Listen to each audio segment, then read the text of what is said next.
Welcome, Cardinals. High school is almost halfway through. As you near the end of your sophomore year, it's important to plan for your next 2 years and beyond.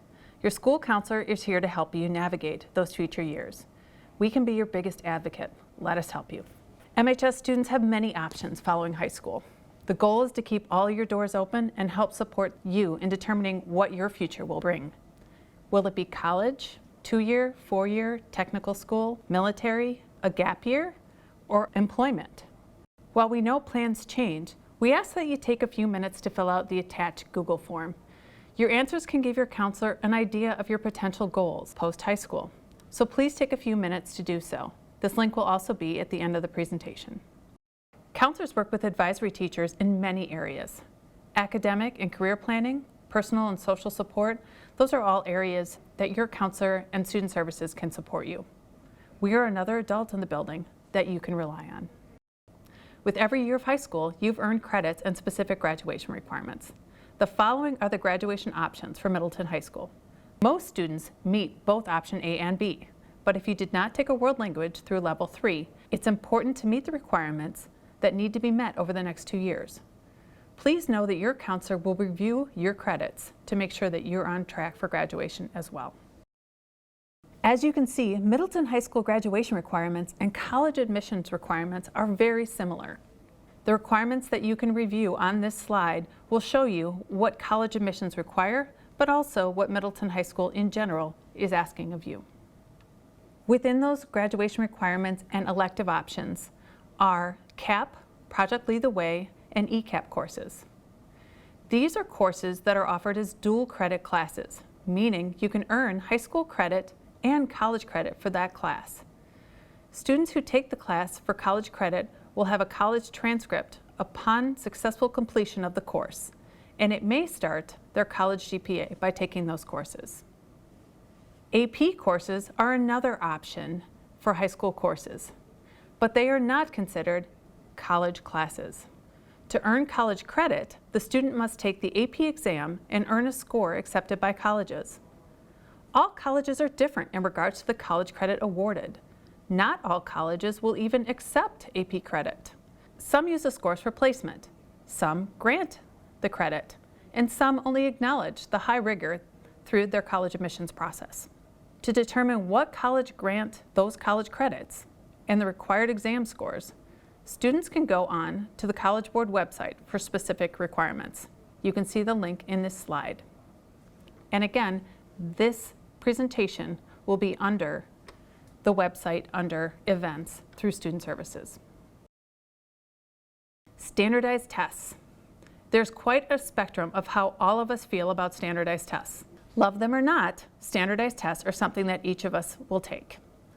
Whether it's the required ACT in junior year or the optional SAT subject tests exams, we want you to know about them and be prepared to take them. As a sophomore, you're required to take the Aspire test. This is a pre-ACT test and good practice for when you actually have to take the ACT. Take it seriously. The beauty of taking the Aspire both freshman and sophomore year is that you have practiced the test several times before it's actually used for college admissions. Standardized tests are similar to most things. The more you practice them, the better you typically do. In the next few months, you will be taking the Aspire exam. The Aspire is a great way to practice for the ACT your junior year when you're actually taking the test for college admissions. The score you get on the Aspire test will help you predict how you do on the ACT the following year. Some of you may have taken the PSAT this year, and if not, you'll have the opportunity to take it junior year. Your PSAT score can qualify you for the National Merit Scholarship competition. During your junior year, you will take the ACT. The ACT or SAT is required by most students for admittance. The ACT is making some changes in the fall of 2020 to allow for students to take portions of the exam to improve their score without taking the entire exam again. This is a brand new policy, and more information will come. We do know that in order to take just the portions of the exam, you will first need to take the test in its entirety. The ACT and SAT are offered many times throughout the year. On a national average, the test date where students score the highest is late in the school year, usually in May or June. This makes sense. you have a full year of curriculum and are in test mode due to the final exams. Students who take the test in July, August, and September tend to score the lowest. Students who take a class or who have prepared for the test by consistently studying for it during the summer tend to do fine. Students who do not prepare and take the test in the summer or early fall tend to struggle due to their low attention span, and retrieving the information from your memory during the time sections of the test can be really difficult and challenging. If you think about it, it makes sense. You don't want to take a test when you haven't studied for months. There is free ACT and SAT prep that is available on ACT.org and the College Board website. MHS also offers ACT workshops during ASR. You don't need to pay hundreds or thousands of dollars. You just need to be able to put the time in. The free tests are out there for you to practice and prepare. For students who struggle or are not happy with their test scores, there are options for you. This slide contains the information about what is test optional and what is test blind. Test optional can benefit students not just in admit versus decline decisions, but can also impact the amount of tuition scholarship a student receives. Please review the following terms. So as sophomores, many of you have already started this to-do list. But this is the time to take ownership of your education. Get involved. Pick a few colleges you want to see and make a commitment to review them and research. Don't feel you have to do everything. Remember that high school is a balance. School, activities, family, fun, social. Colleges actually want to see that balance. It is important to start a resume. The link attached can be printed or downloaded. It is so easy to forget all the things that you do. Seniors will tell you that they regret not writing down all that they did. Your resume or list of activities should include school activities, sports, theater, service, clubs, and outside activities. Youth group, club sports, martial arts, mission trips, summer camps are just a couple examples. We will review all the different aspects that could be included in a resume in the next few slides. So grab a pencil and start writing down your list. There are a lot of sites that can help high school students. A high school resume can be used for all kinds of things: work, college, scholarships, job reference, you name it.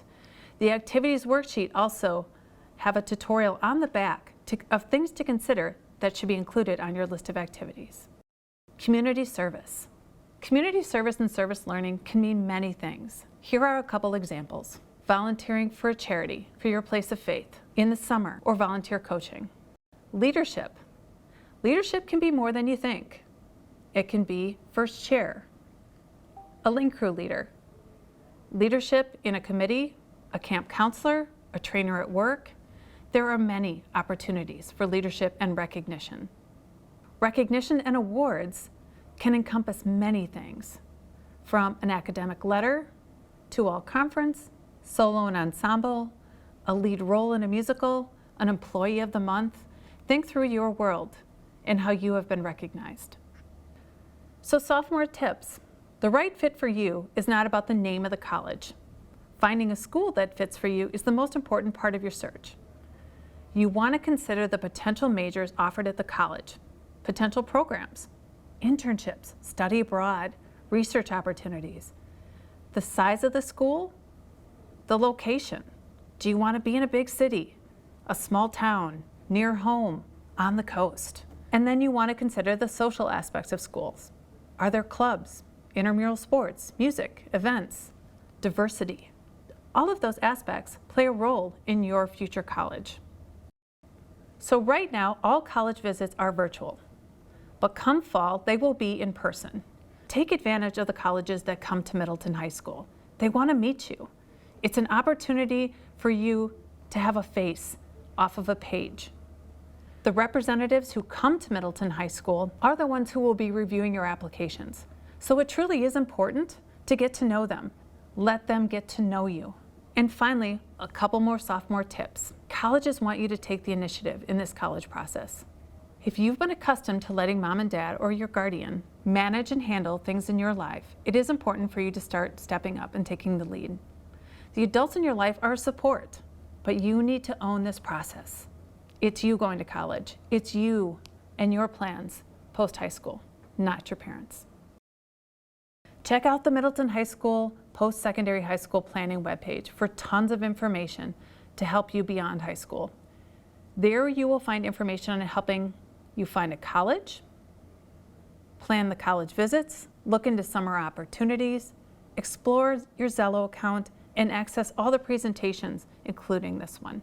And your next steps, please fill out that Google form. Fill out the activities worksheet as much as possible. Hold on to it, download it, and then share it with your counselor. You can add as the years go. It is important. There's so many little things that you do that mean something on a resume or your college admissions. Please make sure you are documenting all that you are doing. And to remember that there is a balance. Junior and senior year are challenging. They can be stressful. Be kind to yourself. Give yourself grace and reach out when you need help and support.